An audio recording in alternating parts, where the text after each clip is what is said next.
السلام عليكم ورحمة الله وبركاته.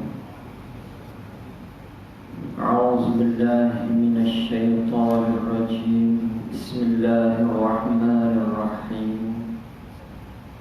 الحمد لله نحمده ونستغفره ونعوذ بالله من شرور أنفسنا ومن سيئات أعمالنا. من يهده الله فلا مضل له ومن يضلله فلا هادي له.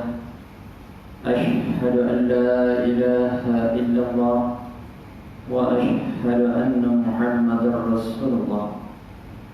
والصلاة والسلام على أشرف الأنبياء والمرسلين وعلى آله وأصحابه أجمعين. سبحانك لا علم لنا إلا ما علمتنا إنك أنت العليم الحكيم. ولا حول ولا قوة إلا بالله العلي العظيم. رب اشرح لي صدري ويسر لي أمري واحلل عقدة من لساني يفقه قولي. أما بعد، فيا عباد الله اتقوا الله.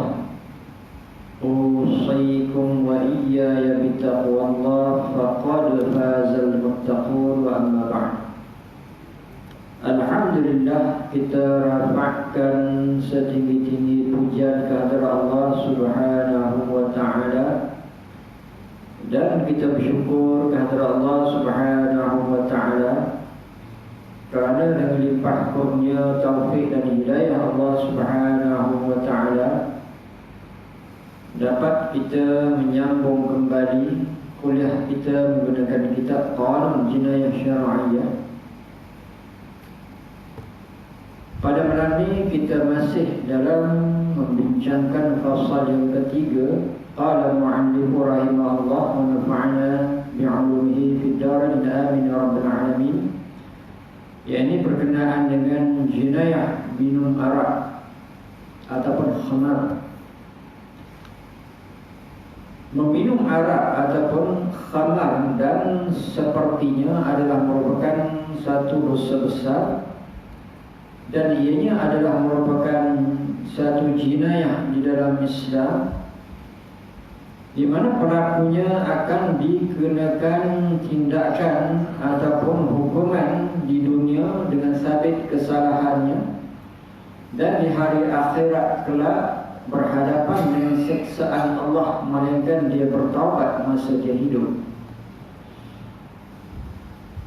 Yang mana minum arak ataupun sesuatu yang sepertinya, sebab apa di zaman kita ini arak dinamakan dengan berbagai-bagai nama, tetapi hakikatnya arak ini adalah merupakan sesuatu yang boleh menghilangkan akal, yang memabukkan, yang mana akal adalah merupakan satu daripada alat yang dengan ada akal itu Allah Subhanahu wa ta'ala mewajibkan seseorang berakal dan juga syarat-syarat yang lain sebagai mukallaf.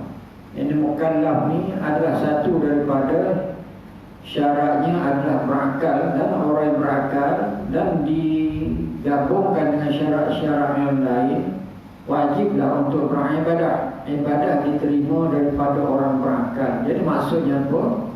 Akal itu adalah merupakan kurniaan yang mulia, kurniaan yang hebat, kurniaan yang tinggi nilainya di sisi Allah Subhanahu wa ta'ala, sehingga Allah Subhanahu wa ta'ala meletakkan syarat untuk wajib beribadah satu daripadanya dengan sebab ada akal. Dan dari segi lain, akal adalah kemuliaan manusia. Akal adalah merupakan beza di antara kita dengan makhluk yang lain yang hidup tetapi mereka tidak berakal, seperti hayawan. Makhluk yang lain tidak bergerak tetapi mereka hidup, seperti tumbuh-tumbuhan, mereka juga tidak berakal. Yang beza kita dengan makhluk yang lain adalah di antaranya akal. Dengan akal lah manusia diberi amanah untuk mentadbir alam ini, menjadi khalifah Allah di atas muka bumi. Berbalik kepada kitab kita ni, sambungan pada peminum arak yang boleh dikenakan hukum had. Had tu mufrad ataupun singular, hulud adalah jamak ataupun plural. Jadi kita ulang pada tajuk peminum arak yang boleh dikenakan hukum had. Yang arak ataupun peminum arak adalah merupakan satu jenayah yang termasuk di dalam kelompok mereka yang akan dikenakan hukum hudud atau hukum had. Pada nombor 62, pecahan yang pertama, orang yang melakukan kesalahan minum arak yang khamar yang wajib dikenakan hukuman had sebagaimana yang diperuntukkan dalam perkara 60 adalah tertakluk di bawah syarat-syarat yang berikut. Ini pada perkara yang 60, perkara 60 dibincangkan lepas, yakni pada tajuk hukuman orang yang meminum arak ataupun khamar. Ini orang yang meminum arak ataupun khamar di mana mereka akan dikenakan tindakan hukuman sebat berdasarkan kepada hadis riwayat Muslim. Kita ambil maksudnya, Rasulullah SAW telah menyebat orang yang minum arak sebanyak 40 kali sebat, dan Sayyidina Abu Bakar telah menyebat sebanyak 40 kali sebat juga, dan Sayyidina Umar menyebat sebanyak 80 kali sebat. Semuanya adalah sunnah Rasulullah SAW, dan ini yang lebih aku sukai. Hadis ini diriwayatkan oleh Ali bin Abi Thalib. Yang menyukai yang 80 ini adalah Ali bin Abi Thalib. Ini adalah merupakan sahabat serta menantu. Begitu juga beliau adalah sepupu Rasulullah SAW. Orang yang muda yang diberi keinginan yang kuat untuk berjuang di dalam agama. Dan Rasulullah SAW menggelar dia Abu Abdurrah. Maknanya orang yang tubuh badannya dipenuhi dengan debu. Maksudnya tak sempat untuk mengemaskan badan ataupun bercantik-cantik. Sebab apa? Hidupnya penuh dengan keinginan untuk berjuang di dalam agama. Di mana dalam hadis ini, hadis diriwayatkan oleh Muslim, hadis riwayat daripada Ali bin Abi Thalib, yakni beliau menyebut yang bermaksud Rasulullah SAW telah menyebat orang yang minum arak sebanyak 40 kali sebat. Itu hukum Rasulullah SAW. Orang minum arak ni pada zaman Nabi SAW disebat 40 rotan, 40 sebatan, dan Sayyidina Abu Bakar telah menyebat sebanyak 40 kali sebat juga. Dan Sayyidina Umar menyebat sebanyak 80 kali sebat. Walaupun sebegitu, Sayyidina Umar mengambil langkah yang lebih, yakni menyebat sebanyak 80 sebat. Dan perbuatan ini disukai, diperakui oleh Sayyidina Ali. Sayyidina Ali ini adalah merupakan orang yang memahami hukum-hukum agama, orang yang hidup bersama Rasulullah SAW, dan dia adalah merupakan satu daripada ulama, daripada rekan sahabat yang duduk di dalam majlis fatwa di zaman itu. Jadi dia menyukai sebatan sebanyak 80 sebat bagi orang minum arak, sehingga beliau mengatakan ini yang lebih aku sukai. Jadi mungkin berbagai-bagai perkara yang dipikirkan oleh Sayyidina Ali, kemungkinan besar pada zaman dia itu peminum arak ataupun sudah ramai semula, sudah jauh daripada zaman Rasulullah SAW, peminum arak itu sudah minum arak semula. Ya, sehingga sebatan sebat itu 80 sebatan itu lebih disukai oleh Sayyidina Ali. Berbalik kepada zaman kita ini, orang yang minum arak itu memang ramai. Banyak kejadian-kejadian, peristiwa-peristiwa yang melibatkan kehilangan nyawa dengan sebab apa? Dengan sebab mereka memandu dan mereka mabuk. Mabuk itu adalah merupakan ciri bagi arak itu sendiri. Jadi makna apa? Kemusnahan, kebinasaan daripada arak tu amat banyak sehingga boleh menyebabkan kematian. Dan arak ni banyak perkara yang merosakkan dan membinasakan dengan orang yang hidup bergeluman dengan arak. Dia ketagih arak boleh menyebabkan hilang sumber pendapatan ataupun hilang pekerjaan, mabuk. Dan dia ketagih dan juga boleh menyebabkan rumah tangga akan rosak, binasa dengan sebab mabuk. Jadi banyak kerosakan, kebinasaan dengan sebab arak. Di zaman kita ni boleh kita lihat, baca mana-mana media, anak Melayu ataupun orang Islam kita zaman kita ni dah pandai minum arak. Ada setengah golongan berbangga dengan minum arak, remaja-remaja yang berbangga dengan minum arak. Dan di Sejangkang ada satu tempat itu untuk diletakkan stor arak, dan kami orang Sejangkang ni membantah. Kami pakat-pakat untuk membantah, yakni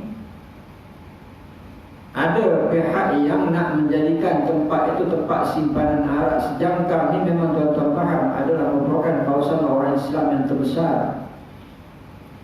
salah satu tempat penempatan orang Islam yang terbesar di Selangor ini. Jadi bagaimana tuan-tuan kalau ada di situ pula tempat penyimpanan arak, maknanya berat sangatlah kedudukan kita ni sebagai orang Islam. Banyak tempat-tempat lain orang yang bukan Islam ada, kenapa tak diletakkan, tak distoragekan di sana, letak kat situ, seolah-olah mereka tu nak menguji keimanan kita. Sedangkan jelas kepada kita arak ni bukan sebagai satu dosa yang besar di sisi Allah yang akan diazab di hari akhirat, tetapi dosa peminum arak, kesalahan peminum arak ini termasuk dalam jinayah syar'iyah yang wajib dikenakan hukuman hudud masa mereka hidup kalau sabit dengan kesalahan. Maknanya kesalahan minum arak ini adalah sesuatu yang amat besar di sisi Allah Subhanahu wa taala. Dosa ni ada banyak. Kalau dalam belajar dalam kitab Al-Kabair ada 70 dosa, tapi tidak semua dosa itu dikenakan hukuman hudud di dunia, di mana diancam dengan azab di akhirat sebahagian besarnya. Tetapi arak adalah merupakan satu daripada jenayah yang diancam dengan hukuman di dunia lagi. Kalau seorang itu tidak bertaubat, yang mana di hari akhirat kelak dia akan diazab oleh Allah dalam neraka. Na'udzubillah.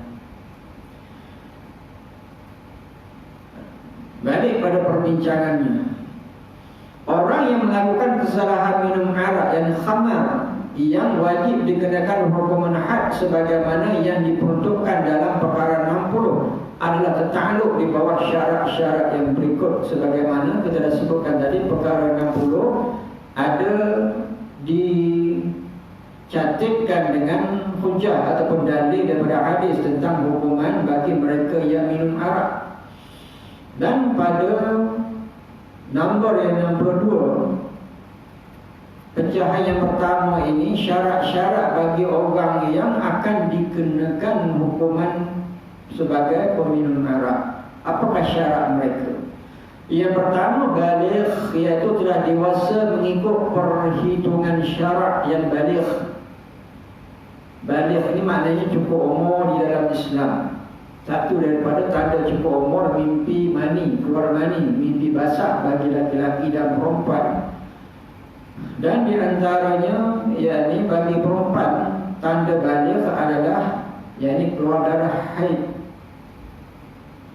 Dan juga tanda baligh juga bagi perempuan, seorang itu dia beranak atau mengandung dan bersalin. Dan di antara tanda yang lain pula, yakni kata ulama, tumbuh bulu ari-ari. Dan kata ulama, kalau 15 tahun ke atas, kesemuanya dikira sebagai baligh. Sekurang-kurang 15 tahun ke atas, yang bermula daripada yakni tanda yang pertama, mimpi keluar mani ataupun mimpi basah. Mimpi keluar mani itu adalah merupakan tanda yang biasa berlaku lah. Jadi mana baligh, iaitu telah dewasa mengikut perhitungan syarak. Apabila suatu orang itu sudah baligh, dia minum arak, mana syarat pertama untuk dikenakan hukuman hudud bagi peminum arak ada baginya, itu balik. Yang kedua berakal, iaitu orang yang mempunyai daya fikiran yang sempurna dan waras. Yang kedua, tindakan bagi peminum arak ni bagi orang yang berakal, maknanya berlawanan bagi orang yang gila ataupun orang yang tidak waras, di mana kalau mereka minum arak tidak dikenakan hukuman. Yang ketiga, kemahuan diri sendiri tanpa dipaksa oleh sesiapa pun, yakni orang yang disabitkan sebagai peminum arak, dia minum arak dengan kerelaan dia sendiri, bukan dipaksa. Yang keempat, minuman itu masuk ke dalam rongga melalui mulut. Mana minuman yang dia minum itu masuk melalui mulut, maknanya masuk melalui mulut ini adalah merupakan sebagai tanda orang tu minum, bukan dipaksa. Kalau masuk dengan dalam jalan cara-cara yang lain, kadang-kadang terpaksa. Contohnya dimasukkan melalui suntikan, makna suntikan itu menunjukkan perbuatan itu bukan kerelaan, kebiasaan begitu. Minum dengan rongga ini adalah sesuatu yang boleh jadi sebagai satu tanda seseorang itu minum sebab rela. Kalau ada empat tanda ini, empat syarat ini, baligh, berakal, kemahuan diri sendiri dan minum cara dengan memasukkan melalui rongga dan masuk rongga mulut, ada empat tanda ini, seseorang itu cukuplah ataupun mempunyai syarat untuk dikenakan hukum hudud ataupun had bagi orang minum arak. Dan keterangan nombor 2, kanak-kanak yang belum baligh.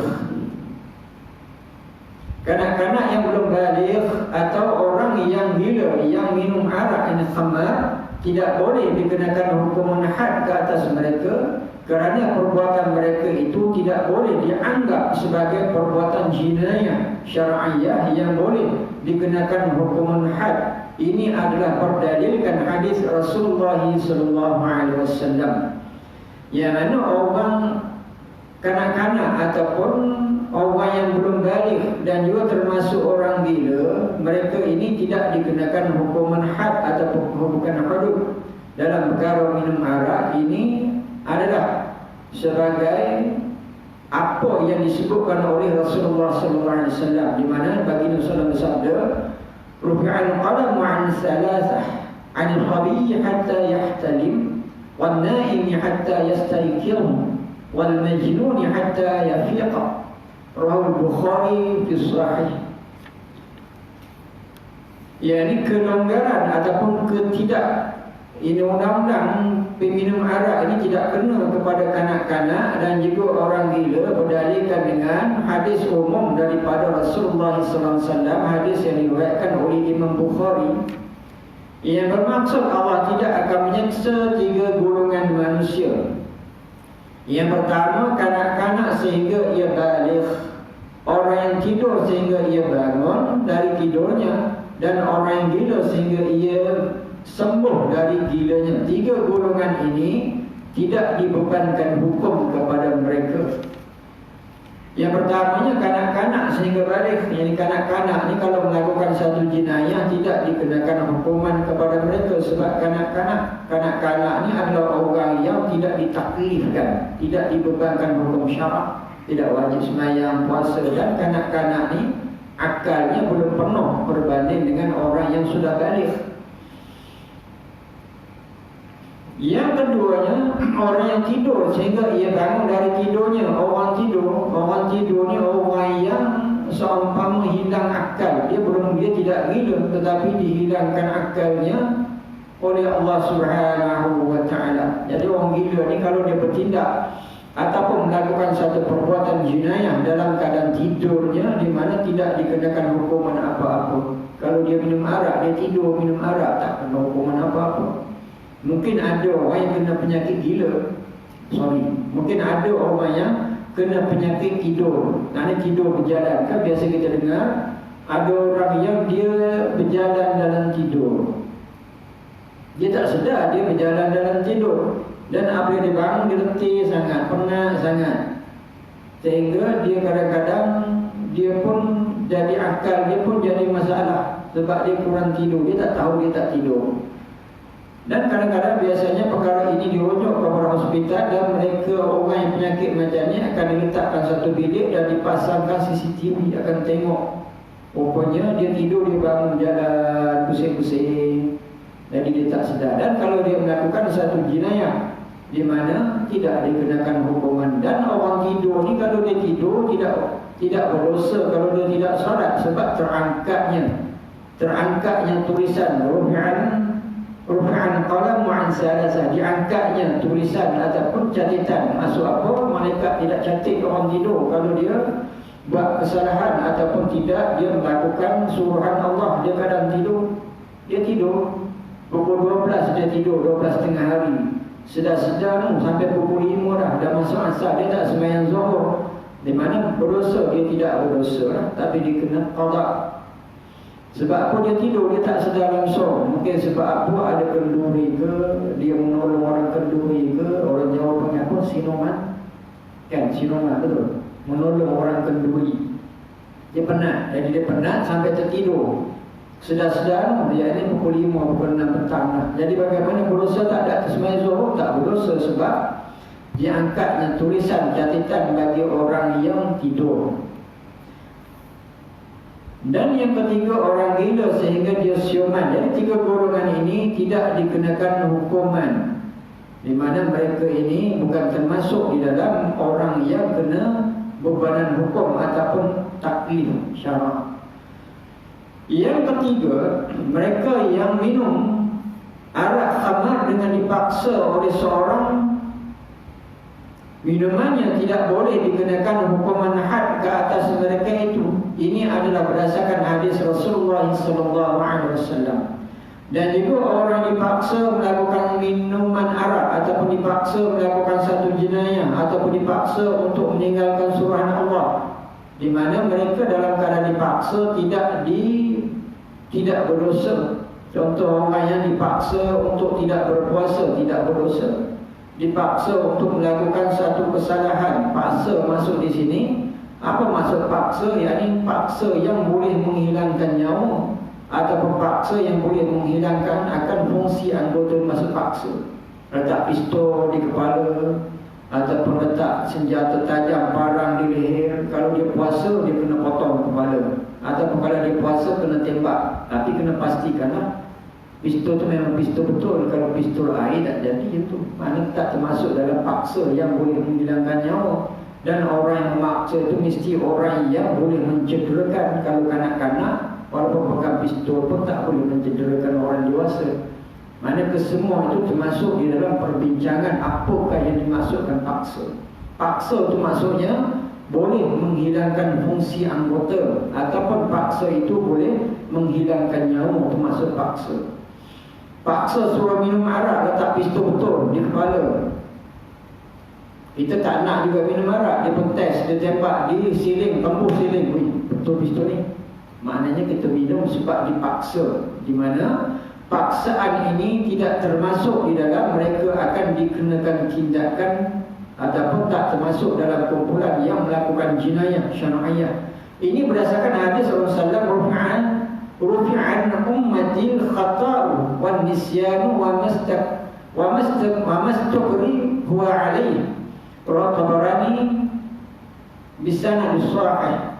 Yang bermaksud Allah mengangkat, yang menghapuskan dosa umatku yang terlupa dan tersalah, dan dosa mereka yang dipaksa melakukan sesuatu kesalahan.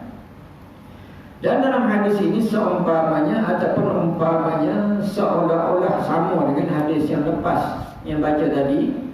Yakni cuma disebut di sini rufi'an an ummati, diangkat, ini menghapuskan dosa umatku yang terlupa, yang pertama, yang kedua tersalah, dan yang ketiga orang yang dipaksa. Mana ada 3 perkara ini tidak dikenakan hukuman hudud ataupun tidak dikira sebagai orang berdosa apabila dia terlupa. Kan banyak kali kita terlupa dalam solat, kita terlupa macam-macam terlupa, sebab manusia itu dia adalah insan pelupa.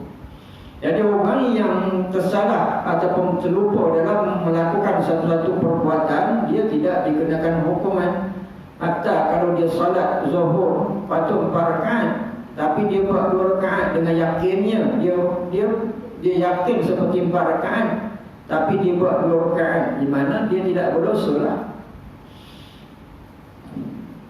Dia dua benda yang tak sama. Satu yakin tapi salah, yang kedua was-was, itu lain. Was-was ni ragu-ragu, 50-50 dalam solat. 3 rakaat ke 4 rakaat, 3 rakaat ke 4 rakaat. Sembahyang zuhur seorang diri, hanya tu kena ambil yang sikit, 3 rakaat.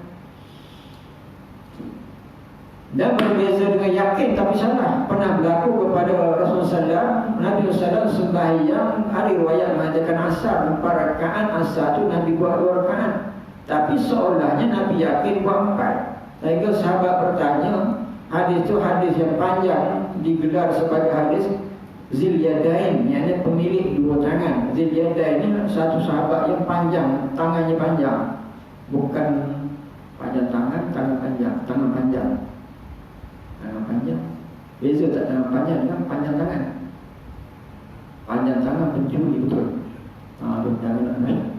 Kerana saya keliru. Panjang tangan, tangan panjang. Jadi sahabat ni tangannya agak panjang, mana dia panjang sehingga digelar sebagai pemilik 2 tangan. Jadi dalam kes itu dia menegur Rasulullah SAW. Dia kata umum secara mahfumnya, apakah solat ini sudah dipendekkan ataupun Tuhan lupa? Nabi kata tak dipendekkan dan saya tak lupa.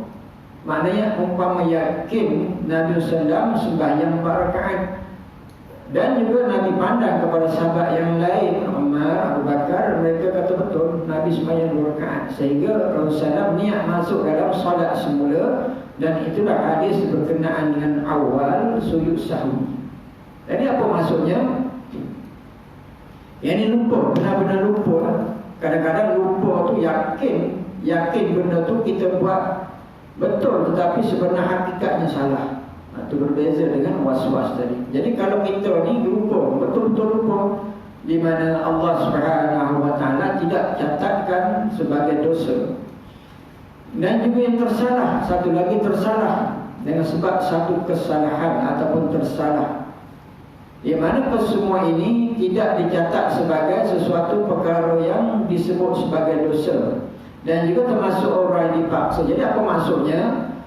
Di antara syarat yang boleh dikenakan hukuman sebat bagi orang minum arak bukan dipaksa. Kalau dipaksa tak boleh dikenakan hukuman sebab ada dalil daripada hadis ini. Hadis riwayat Tabarani daripada sanad yang sahih.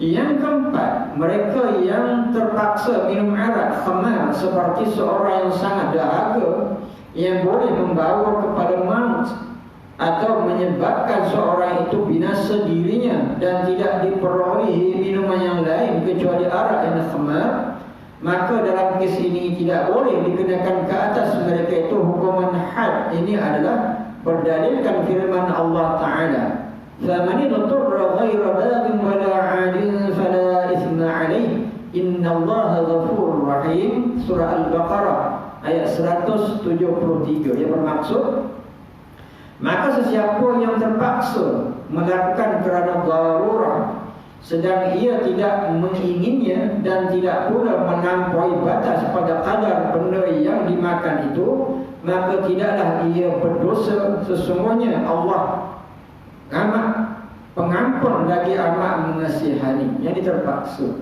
kalau orang terpaksa dalam keadaan darurah, dia tidak salah. Kalau dia minum arak terpaksa, tak ada air, langsung tak ada air. Kalau dia tak minum arak jadi mudarat, boleh jadi dia pingsan, mungkin boleh jadi lebih teruk dia mati. Dia minum juga arak sebab terpaksa. Cuma dalam ayat ini menyebut tidak boleh melampau lah. Minum berteguk sedap lah pula.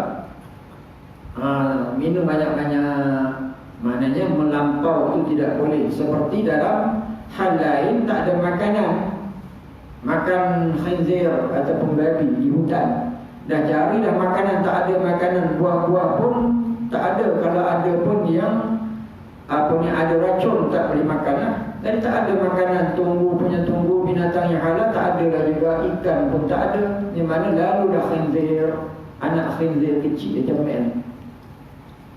Jadi bagaimana kalau tak makan jadi boleh mati, ataupun boleh jadi pingsan, sakit. Makan juga tapi kadar untuk menjaga diri daripada boleh jadi binasa.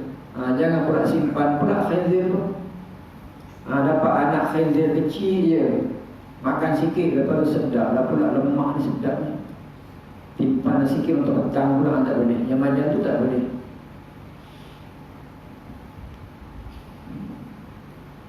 Ada cerita berkenaan khinzir. Khinzir ni dia kalau dia kecil, dia comel aja kan. Comel, dia sekali tengok tu macam nampak orang kecil je. Jadi ceritanya kawan ni dia kata rumah dia tu dekat semak, dekat hutan. Lepas tu rumah mak dia, dan biasanya maknya bagilah nasi lebih tu ke kucing, tak kat depan rumah. Sekali tu isterinya panggil, kata binatang ni cantik lah, tengah makan nasinya. Jadi kawan kata itu anak babi tu, anak babi kecil-kecil. Dia warna kelabu-kelabu, warna coklat-coklat. Kan kalau dia dah besar dia jadi warna hitam lah. Jadi maknanya pun kecil tu comel binatang tu. Walaupun comel kita tak boleh makan. Sebab apa? Dia adalah najis, dan dia adalah binatang yang dilarang makan oleh Allah. Keterangan pada ayat tadi, keterangannya firman Allah Ta'ala ini diturunkan ialah kerana Allah melarang orang-orang yang beriman memakan bangkai, darah, daging babi dan binatang-binatang yang tidak disembelih dengan sembelihan syarak kecuali dalam keadaan darurat.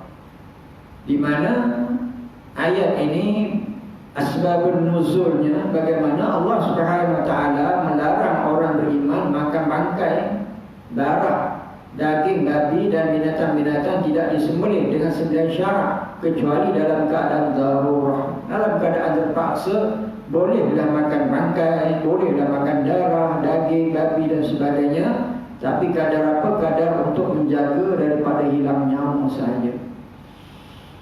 Firman Allah Ta'ala ini diturunkan secara khusus bersabit larangan memakan makanan-makanan tersebut, tetapi secara umum Allah melarang juga minum yang memabukkan seperti arak, khamar, kecuali dalam keadaan darurat juga. Hukuman ini adalah berlandaskan kaidah fiqh, yakni prinsip fiqh Islam, ad-darurat tubihul mahdhurat. Yakni bermaksud perkara yang darurat itu adalah mengharuskan perkara-perkara yang haram.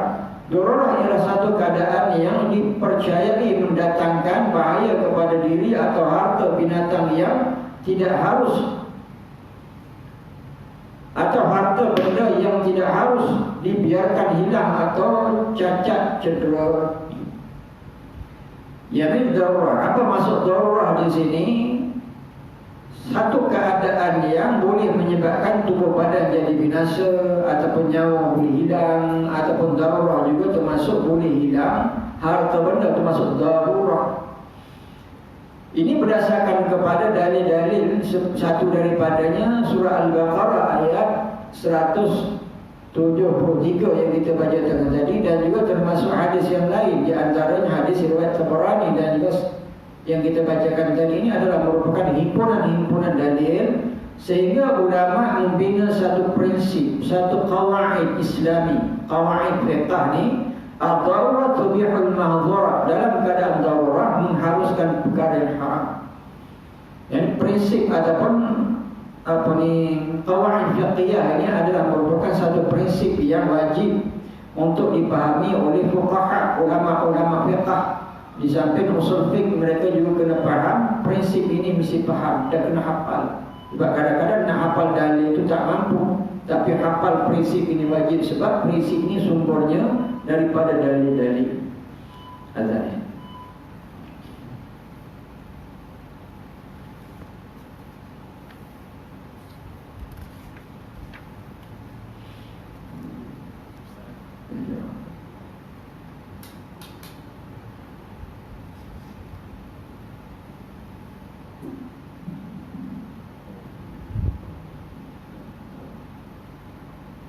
Allah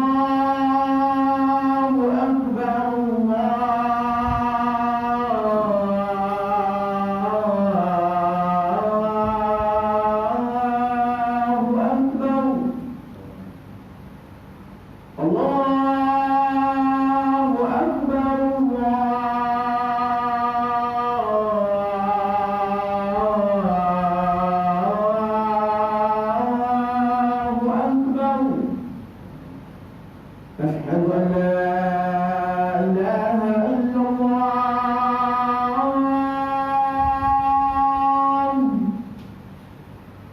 أشهد أن لا إله إلا الله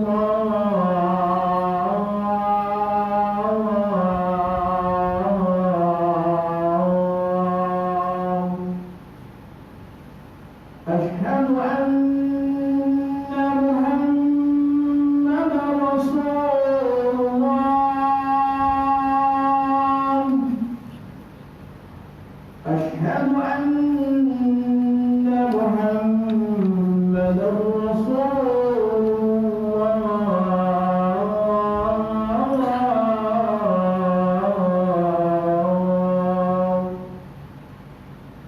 حي على الصلاة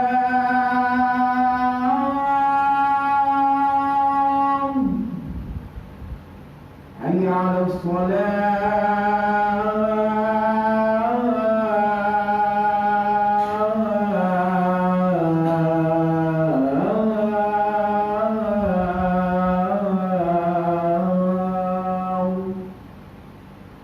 حي على الفلاح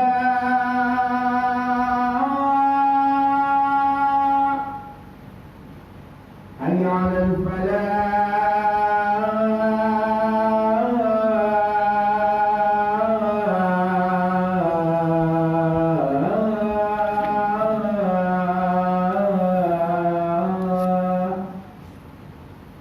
الله أكبر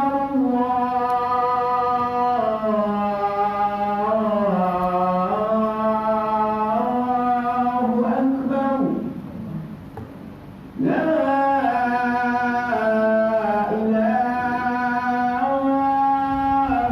إلا الله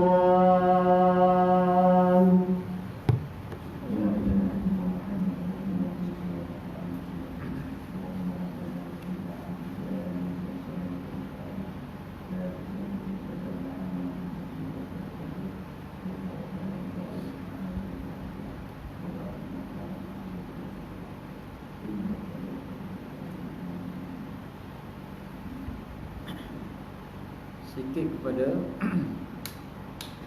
balik kepada perbahasan kita ni sedikit. Yang ini maknanya kalau kita perhatikan berkenaan dengan hukum syarak yang melibatkan amali mukallaf, perkara yang penting untuk dipahami satu daripadanya dalil. Dalil itu memang maklumlah, sumber Al-Quran itu adalah dalil, sumber.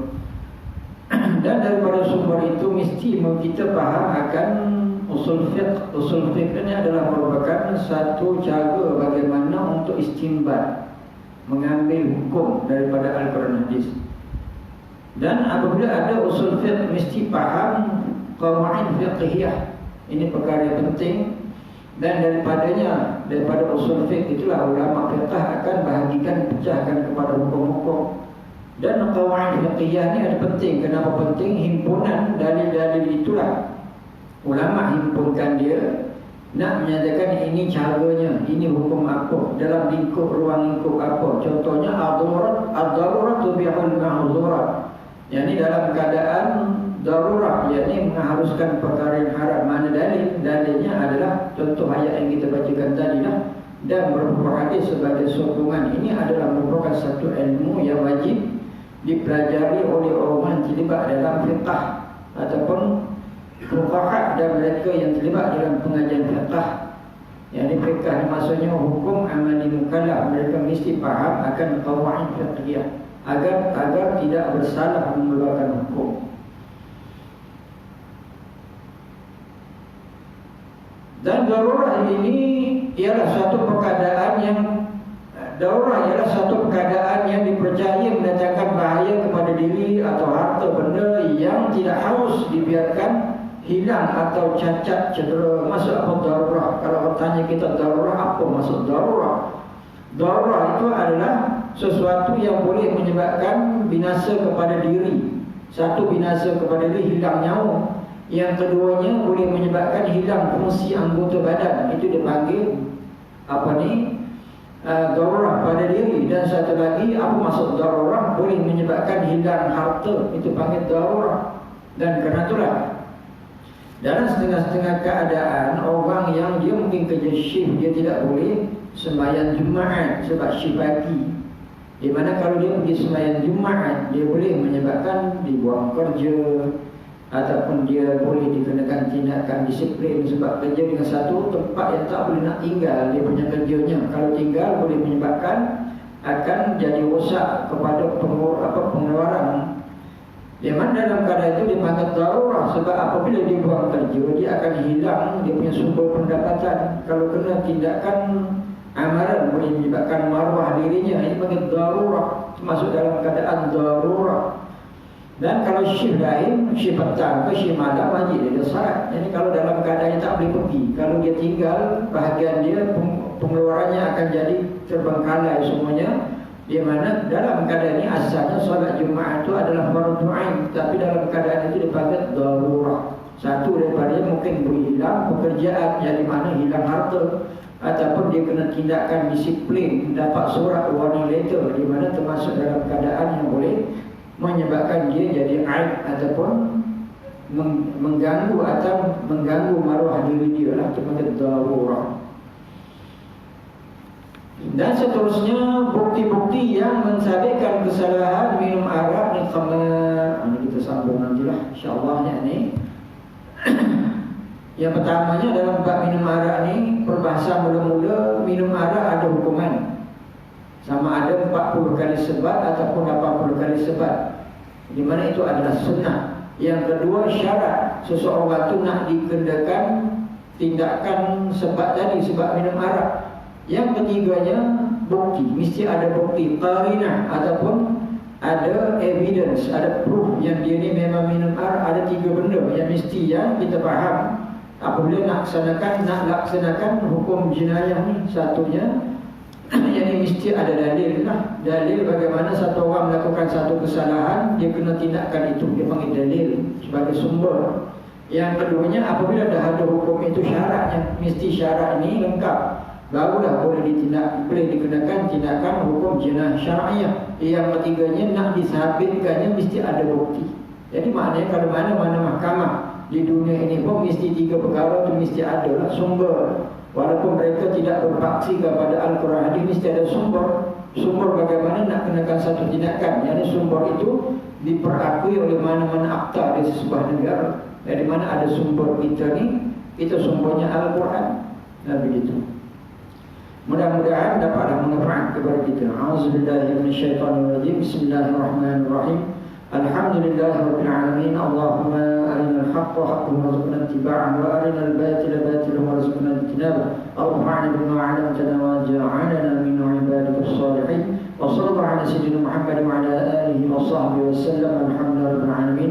Aqulu qawli hadha wa astaghfirullahal 'azim li wa lakum wa lisa'iril muslimin wal muslimat fastaghfiruhu innahu huwal ghafurur rahim. Assalamualaikum warahmatullahi wabarakatuh.